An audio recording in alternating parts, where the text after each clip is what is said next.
তো এখন আমরা একটুখানি আমাদের বাজারে ডানকুনি বাজারে এসে গেছি, যেহেতু কালকে লক্ষ্মী পুজো, তার কিছু বাজার দোকান করার জন্য। দেখো, এই লক্ষ্মী পুজোর আগে বাজারে একটু ভিড়ই থাকে।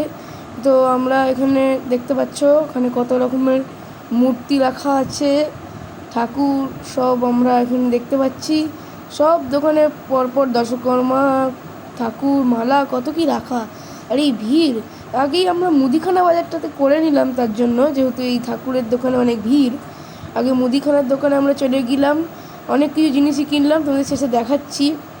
তারপরেই আমরা দশকর্মার যে ব্যাপারটা থাকে, অনেক কিছু আমাদের পুজোর জন্য কেনা লাগে, সেই জিনিসগুলো আমরা এই দশকর্মার দোকানটার থেকে কেনা সেরে ফেললাম।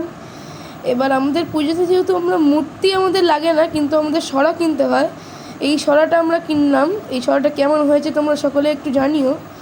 আর একটা ঠাকুরের দোকানে এই ঠাকুরটা দেখলাম, আমার খুব পছন্দ হলো ওই ঠাকুরটা, কিন্তু আমরা তো কিনতে পারবো না, তাই জন্য। আর এই হচ্ছে ফুলের দোকানে একটুখানি ফুল বাজারও করে ফেললাম। দেখো এখানে কত ফুল রাখা, ধানের শীষও রাখা আছে।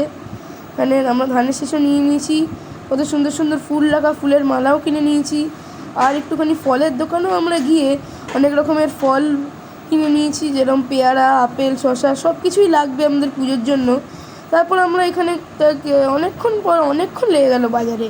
আমরা এখানে বাজারে করে এই দেখো সব ব্যাগের মধ্যে রাখা আছে এখানে।